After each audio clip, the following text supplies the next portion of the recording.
السلام علیکم ناظرین، کیا حال چال ہے؟ ٹھیک ٹھاک ہیں؟ سب خیریت ہے؟ ناظرین، میں ہوں آپ کا میزبان محمد جمیل چودھری اور آپ دیکھ رہے ہیں میرا یوٹیوب چینل جمیلیات۔ ناظرین، اسی ماہ کی 3 اکتوبر کو نیشنل ایپیکس کمیٹی کا اجلاس ہوا، جس کی صدارت نگراں وزیر اعظم انوار الحق کاکڑ نے کی۔ اس اجلاس میں تمام سول اور عسکری حکام نے شرکت کی۔ چاروں وزرائے اعلیٰ بھی موجود تھے، چاروں آئی جیز بھی موجود تھے، چاروں چیف سیکرٹریز بھی موجود تھے، اور سپہ سالار پاکستان حافظ سید عاصم منیر بھی وہاں موجود تھے۔ اور ان کے علاوہ پاکستان کے جتنے بھی حساس ادارے ہیں جن کا تعلق پاکستان کی سلامتی سے ہے، ان کے سارے ہیڈز نے شرکت کی، اور ہر ہیڈ نے اپنے ادارے کی طرف سے انٹیلیجنس سپورٹ بھی پیش کی۔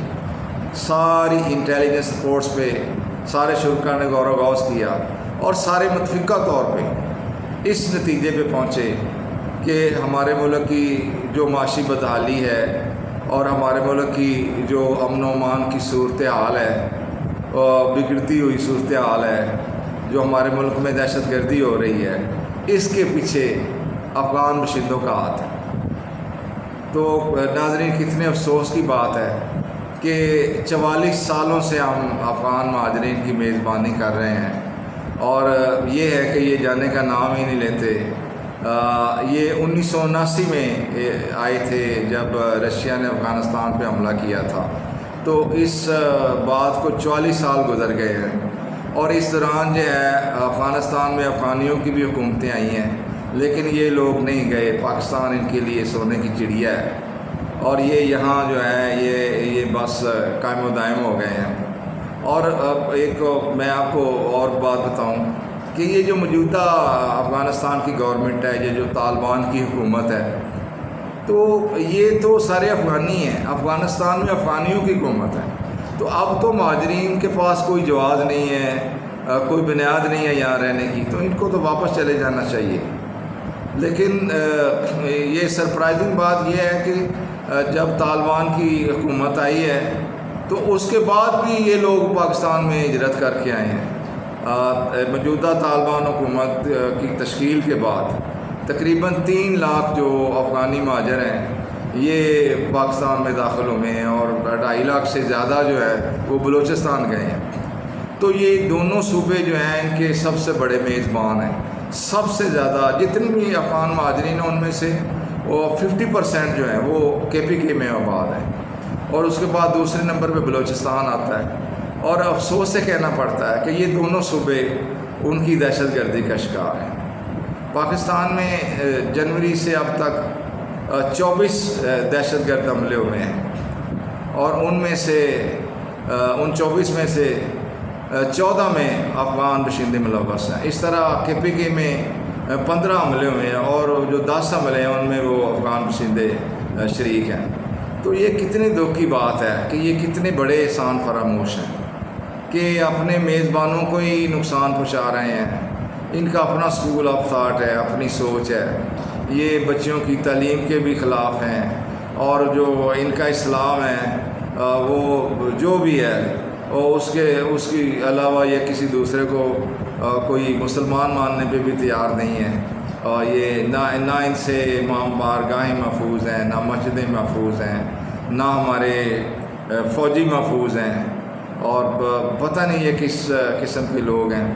اور یہ دیکھیں، جتنے بھی منفی کام ہیں، جتنے بھی کرپشن کے معاملات ہیں، غیر قانونی کام ہیں، ان میں یہ لوگ ملوث نظر آتے ہیں۔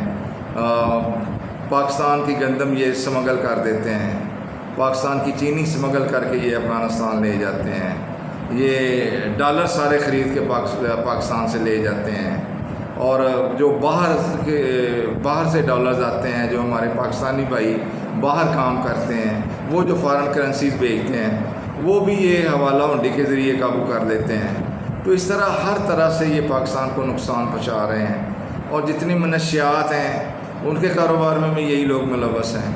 ابھی ریسنٹلی اقوام متحدہ کی جو رپورٹ آئی ہے اس کے مطابق ایسا ہے کہ دنیا میں جتنی بھی افیون پیدا ہوتی ہے وہ اس کا 80% جو ہے وہ افغانستان میں پیدا ہوتا ہے. اور یہ آپ کو میں آپ کے علم کے لیے بتاتا چلوں کہ جتنے بھی نشے ہیں، چرس ہے، افیون ہے، یہ جناب ہیرون ہے، یہ سارے نشے جو ہے نا یہ خشخاش کے پودے سے حاصل ہوتے ہیں، جس کو پوپی سیڈز کہتے ہیں. تو پاکستان کے تو ہر حصے میں یہ اس کی کاشت ممنوع ہے. آپ خشخاش کا پودا نہیں بو سکتے، یہ غیر قانونی ہے. اور اس طرح ہے کہ اسی پودے سے یہ سارا نشہ حاصل کیا جاتا ہے. لیکن اب افغانستان میں اس کی کاشت ہوتی ہے اور وہ لوگ اس سے ہی اربوں ڈالر کماتے ہیں. تو اس طریقے سے افغان باشندے جو ہیں وہ منشیات فروشی کے دھندے میں ملوث ہیں. تو قصہ مختصر یہ ہے کہ ساری روحانی اور جسمانی بیماریاں جو ہماری معیشت کو لاحق ہیں وہ ساری یہی پھیلا رہے ہیں، افغان باشندے ہی پھیلا رہے ہیں. تو یہ بڑا اچھا اسٹیپ لیا ہے پاکستانی حکام نے، یہ جو دبنگ فیصلے کیے ہیں کہ اب یہ جو افغانی ہیں، افغانی باشندے ہیں، افغان مہاجرین ہیں یا دوسرے غیر ملکی ہیں، ان کو پاکستان سے چلا جانا چاہیے. تو جو اجلاس ہوا ہے اس میں متفقہ فیصلے کیے گئے ہیں کہ سب سے پہلے یہ کہا گیا ہے کہ بھئی 10 اکتوبر کے بعد جو کمپیوٹرائز شناختی کارڈ ہے اس کے بغیر پاکستان میں انٹری ممکن نہیں ہوگی. اور 1 نومبر کے بعد جو ہے وہ کوئی بھی غیر ملکی جو ایلیگل ہے، ان ریکارڈڈ ہے یا ان رجسٹرڈ ہے، وہ پکڑا گیا تو اس کے ساتھ آنی ہاتھوں سے نپٹا جائے گا. اگر اس کی کوئی جائیداد ہوگی تو اس کو قرق کر لیا جائے گا اور اس کو گرفتار کر لیا جائے گا اور اس کو پھر گرفتار کر کے ڈیپورٹ کر دیا جائے گا. اور جو پاکستانی نیشنل ایسے بندے کی سپورٹ کرے گا یا اس کو فیسیلیٹیٹ کرے گا اس کو بھی نہیں چھوڑا جائے گا. مثلاً کوئی ان کو رہائش دے دیتا ہے یا کاروبار میں شریک ہو جاتا ہے یا مکان بیچ دیتا ہے یا کرائے پہ دے دیتا ہے، کسی بھی قسم کی اگر کوئی سہولت دیتا ہے تو اس کو بھی سزا دی جائے گی. اور اس کام کے لیے ٹاسک فورس قائم کر دی گئی ہے، بارڈرز پہ چیک پوسٹیں قائم کی جائیں گی اور بارڈر پہ جو لوگ جو پاکستانی حکام کرپشن میں ملوث ہیں وہ بھی قابل گرفت ہوں گے. اگر کوئی سیکورٹی فورسز کا بندہ ملوث ہے تو اس کا کورٹ مارشل کیا جائے گا. تو ہر طریقے سے کوشش کی جائے گی کہ پاکستان کی معیشت کو ان سے پاک صاف کر دیا جائے. تو اس کے لیے یہ بھی ہے کہ ان لوگوں نے بڑے جعلی شناختی کارڈ بنائے ہوئے ہیں. تو نادرا کا جو ہیڈ ہے وہ ایک لیفٹیننٹ جنرل کو بنا دیا گیا ہے، منیر افسر صاحب کو، تاکہ یہ جو پیسے دے کے رشوت دے کے تو غیر قانونی طور پہ جعلی شناختی کارڈ بنا لیے جاتے ہیں اور اس طرح یہ لوگ بچ جاتے ہیں، ان کو بھی روکا جا سکے.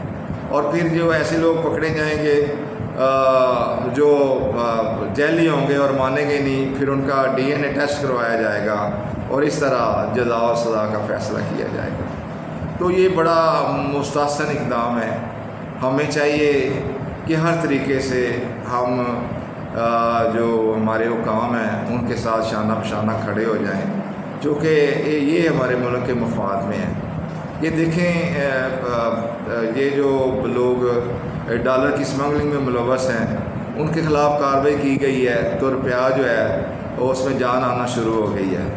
تو مزید اگر ایسے اقدامات کیے جائیں گے تو ہماری معیشت کے لیے بہت بہتر ہوگا، ہماری خوشحالی کے لیے بہت بہتر ہوگا. تو ہم اللہ کے فضل و کرم سے اپنے سپہ سالار کے ساتھ ہیں، اپنی جو محب الوطن فورسز ہیں ان کے ساتھ ہیں. تو انشاءاللہ تعالی اللہ کرے گا ہمیں اس میں کامیابی ہوگی. تو ناظرین، آخر میں آپ سے گزارش کروں گا کہ میرے چینل کو آپ سبسکرائب کریں اگر آپ نے ابھی تک نہیں کیا، اور میری ویڈیو کو لائک کمنٹ اور شیئر کریں. اس سے میری حوصلہ افزائی ہوگی اور میں آپ کے لیے دعا گو بھی رہوں گا اور آپ کا مشکور بھی رہوں گا. السلام علیکم ورحمۃ اللہ وبرکاتہ.